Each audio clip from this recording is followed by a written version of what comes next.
اسلام بسیار دوستش می داشت. حضرت معاذ در یمن کسل یعنی وبا قطعی از دنیا گذشت. کسل وبا آمد، خیلی آدما مردن، زده تزن داشت، زناش مردن. بعد یک حالت یکی شد که همون در تنش اوبیلو برآمده بود، صحابه خبرگیریش اومدن. خبرگیری اومدن که حضرت همه حضرت معاذ بن جبل نفس کشیدیست است، نفس کشیدیست. بعد اومدن خیلی صحابه این قدر دلبرداریش کردن. هر کسی که البته این به همه معلوم است در کسل وبا باز این کسل کرونا ویروس هم کسی اگر که به شرطی از دنیا گذشته شد مرتبه شهید می آورد. همین هم وبا است. بعد خیلی صفتش کردن، خدمت کردی در دین، در اسلام، دیگر حضرت هم نفس رفته است، میگه که باز 1 دقیقه پس یا نیم دقیقه پس جونش میبرن. بعد صحابه گفتن که حضرت یا معاذ گفتن یگون ارزو هوس داری که ما بجا بیاریم در دلت یگون آرمان نمونه. و حضرت معاذ بن جبل بعد میگه بازو روز شب برآورد گفت که بله یک گپ هست، یک کار هست، همه در دل مرمون نمیره بکنید. و صحابه گفت چی گفته باشه، البته فکر کنه که میگه جنازه ما کی بخونه، مرده ما کی بشوه. و صحابه گوش کردن که خیلی حضرت گپ زد. بعد اوز شب برآورد گفت که زنم بتین زنم بتین گفت. صحابه ایش نگاه کردن حیران شدن، این در یه حالتی هسته که اوخی همین نفس بازو رفته سر خود جونش میبره. ایش نگاه کرد زن میگه در این حالت. بعد ما فهمیدم که شما تعجب میکنین از این. من از پیغمبر صلی الله علیه وسلم حدیث گفت و شنیدگی هستم که پیغمبر میگه اشرارکم عذابکم یا شرارکم عذابکم، بدترین شما بیزنهای شماست. ببین مرده که بیزن پیغمبر دوست نمیداشت، بدترین شما بیزنهای شماست. ولی همین هسته که مردک سالش برای که زنش از دنیا گذشته شود، باور کنید اکثر شما دیدگی هستم همین مصفیدو همین زنش از دنیا گذشته میشه، 1 سال پس میبینیش که خیلی 10 سال پیر میشود. یعنی از همه میمونه. برای چی؟ جای او زن نه دختر گرفته میتونه، نه پدر، نه مادر، نه پسر، نه نبیره، هیچ کس جای زن گرفته نمیتونه. زن خداوند مخصوص جای چه دودگی است. همین میبینی که در افگار شده هممون. زن طاقت میکنه، مقام طاقت میکنه میبرداره، اما مرد بسیار مشکل میشود. بعد چیکار کرد؟ گفت من از پیامبر میرم، من نمیخواهم که در حال از دنیا گذشته شم که بدترین باشم. بعد میگه در افگار زدن از اون محل آوردن، یکون زنک آوردن، نیکوش کردن، از امی در میگه چند متر دورتر رفتن که آواز گریه بلند شد که جون وقت تسلیم کرد. بیزن از دنیا نرفت. ببین تو چی اندازه نکاح ضرور میدونستن. خب پس یک پیامبر گفت نکاح سنتی من است، هر کسی که از سنتی من رو بگردونه از امتی من نیست. میگه که قصر زرین بیزن خوب کلبه ویرانه است. اگر هم یک قصر داشته باشی $1,000,000 دستوز کردگی باشه، من بازار تیلو و نقره باشه و همش کندکاری باشه و 10 اتاژه باشه، نیکی زن نداشته باشه مرد، هیچی ایو. قصر زرین بیزن خوب کلبه ویرانه است. در بیابان بحر مرد آغوش زن کاشانه است. وقتی مرد در زندگانی او زن است، هر کی فکری زن ندارد از خیرت بیگانه است. او مصرع خیشت میگه که وقتی مرد در زندگانی او زن است، بعضی بچه ها شوخی میکنن بعد همون او را دو میکنن. وقتی مرد در زندگانی دو زن او در دو نیو، شاعر او گفتگیه او زن است. بعضی بعد بیفورش بعد دوش میگه او زن است. میگم هر کی فکری زن ندارد از خیرت بیگانه است. پس چی است؟ نکاح همه خیلی ضرورت دارد. و زن خودش چی است؟ بهترین نعمت است. حضرت صاحب مسلک میگفت که زن که زهد و صلاحیت ورزد، جان شیرین فدا کنه ازد. سرخی روی زن ز پنهانی است، سرفرازی او مسلمانی است. شرم رخساره هاش گوهری او ریزای شوهری او. این چنین زن اگر شود موجود، رحمت حق تعالی خواهد بود. اگر همی زنی با تقوا باشه و قرآن خوان باشه و با نماز باشه و شوش دوست می داشتگی و احترام می کردگی باشه، البته چی است این رحمت پروردگار است. رسول اکرم صلی الله علیه وسلم در حدیثی که هر بار بیان میکند که لو كنت آمرا احدا ان يسجد لاحد لامرت مرأة ان تسجد لزوجها. رسول خدا صلی الله علیه و سلم بیان کرد که اصلا خودی همین حدیثه انا اسبابش بیان میکنه، سبب همین حدیثه گفتن پیامبر صلی الله علیه و سلم همین بود. یک اعرابی به نزد رسول خدا آمد گفت که پیامبر همه پیامبرای پیشینه به خودشون یک معجزه داشتن. حضرت موسی معجزش عصا بود. عصا را که میپرتاخت همه مارا و اژدهای جادوگرا را میخورد. اما یک عصا. عصا را که در بالای دریا میپرتاخت کوپرک میشد، همه خلق با بالاش میرفتن میومدن. اگر هوای گرم بیابان میشید در زمین میخلاندش، درختی کلان میشد در سویش همه دم میگرفتن. اگر حضرت موسی خواب میکرد به یک صورت میشید که گلا و رمش دور نمیکرد. همه عصا یک معجزه بود. حضرت عیسی روح الله علیه السلام، عیسی مسیح همین کوزه پشت مادرزات گربتی هستن کود، اما هم مادرزات همین تا دستش قطی محس میکشید، خدا را یاد میکرد میانش رستا میشید. کسلی های پوست همین تا محس میکشید پوستش صحت میشید. کوری مادرزات محس میکشید دعا میکرد چشمش بینا میشید. این معجزه او بود. گو هر یک پیامبر به خودش معجزه داشتن. معجزه تو چی است که من ایمان بیارم؟ پیامبر صلی الله علیه و سلم اعرابی را گفت که هر چیزی که دلت میخواد بگو، من دعا میکنم خداوند دعامو مستجاب میکنه. میگه اعرابی نگاه که طرف راست شب بعدا دید یک درختی خشک شده قاق شدگی خرما را دید. بعد گفت که دعا که همه خرما درخت سبز شوه، خرما بگیره، با صدا فصیح قطعی تو سلام کنه، با پیغمبری تو گواهی بده، بعد من باور میکنم. میگه پیامبر صلی الله علیه و سلم دعاشو تمام نکرده بود، با قدرت پروردگار درخت سبز شد، درخت خرما گرفت. از درخت میگه صدای همین تا فصیح برآمد که السلام علیکم یا رسول الله، اشهد ان لا اله الا الله و اشهد ان محمد رسول الله. میگه درخت همین تا گفت، درخت از جوش بید، پیامبر اشاره کرد و جوش ایستاد. اعرابی اومد مثل که همین آدم در نماز سجده میکنه، دستای پیامبر بوسه کرد، زانوهای پیامبر بوسه کرد، خواست که مثل نماز رسول خدا را سجده کنه. سجده کردن غیر از خدا برادرها این شرک کفره. من سجد لغیر الله فقط اشرک، من سجد لغیر الله فقط کفره. کسی که غیر خدا را به نیت عبادت اگر سجده کنه مشرک میشود، کافر میشود، از دین بدین میشه. بعدا پیامبر خدا صلی الله علیه و سلم نگذاشتش سجده کردن، همه حدیث بعد گفت لو كنت آمرا احدا ان يسجد لاحد.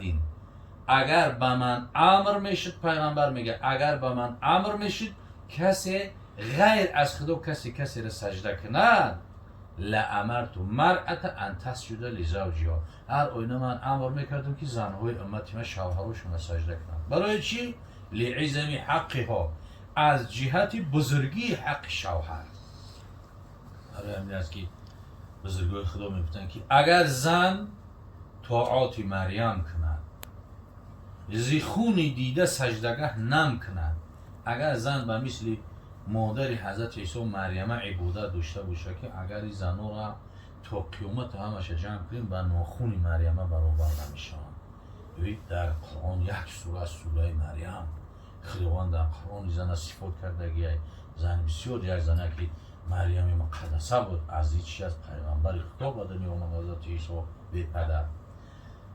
اگر زن طاعات مریم کند، میگم به خون دیده سجدگاه نم کند، در سجده به جای آب چشم از گریه خون از چشمش بدر شود، میگم چو راضی نبود از او شوهرش، به درگاه حق نیست ره اندرش. اگر به همین قدر طاعت و عبادت اگر به شرط شوهرش از او راضی و خشنود نباشه، او به درگاه خدا هیچ قدر و قیمتی نداره.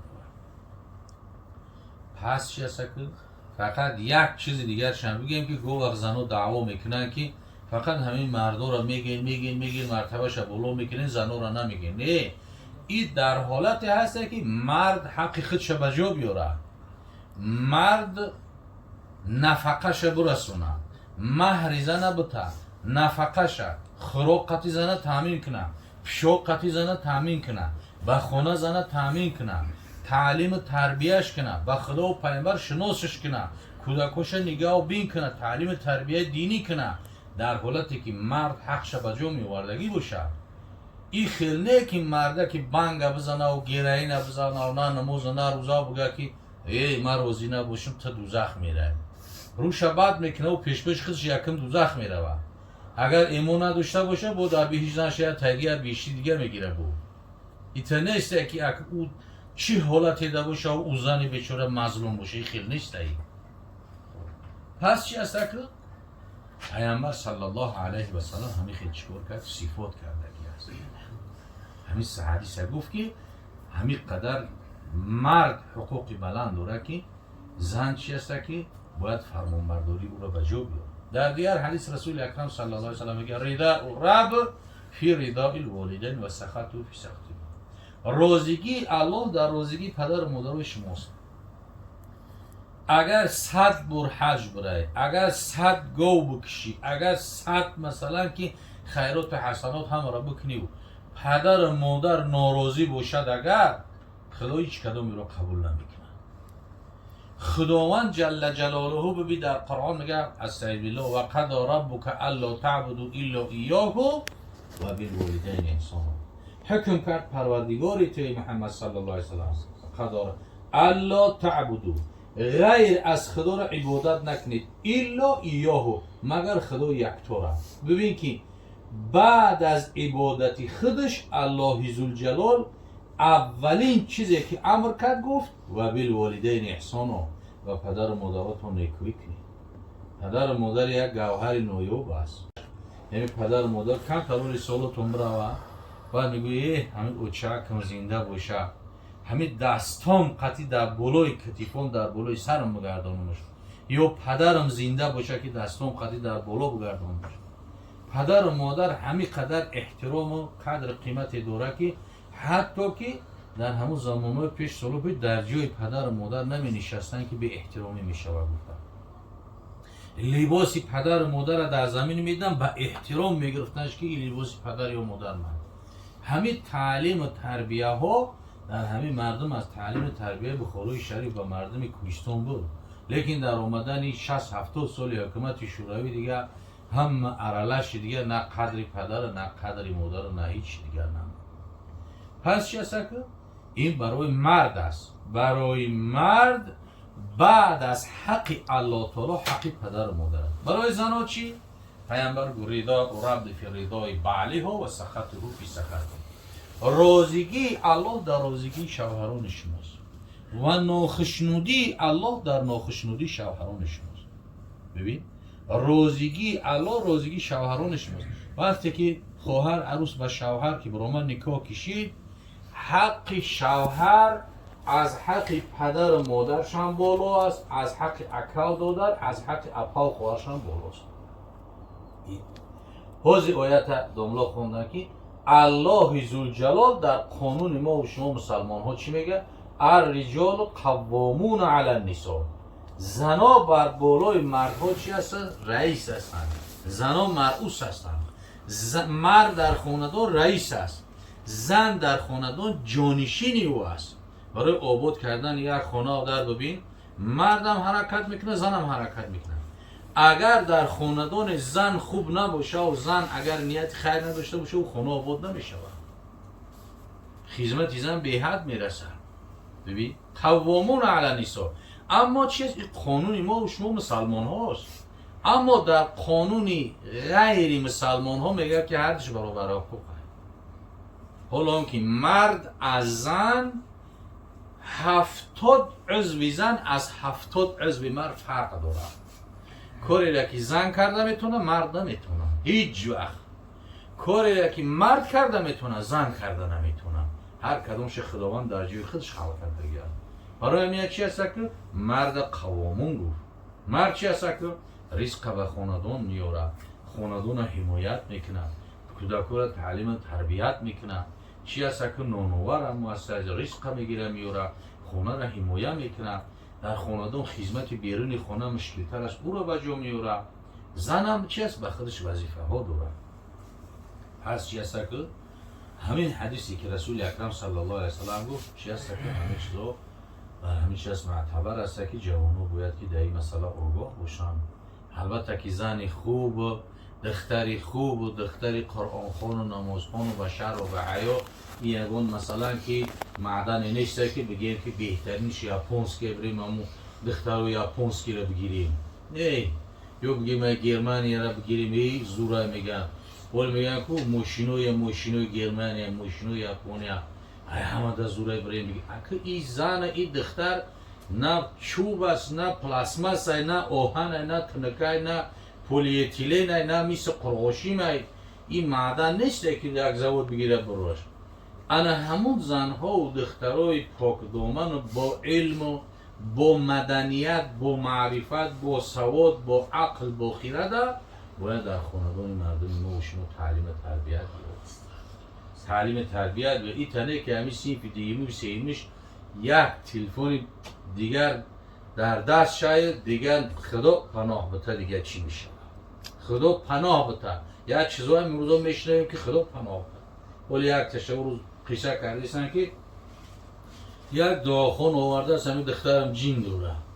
همین دخترم جین داره یا رقیه خونم میاره که هم را بخونش گفته.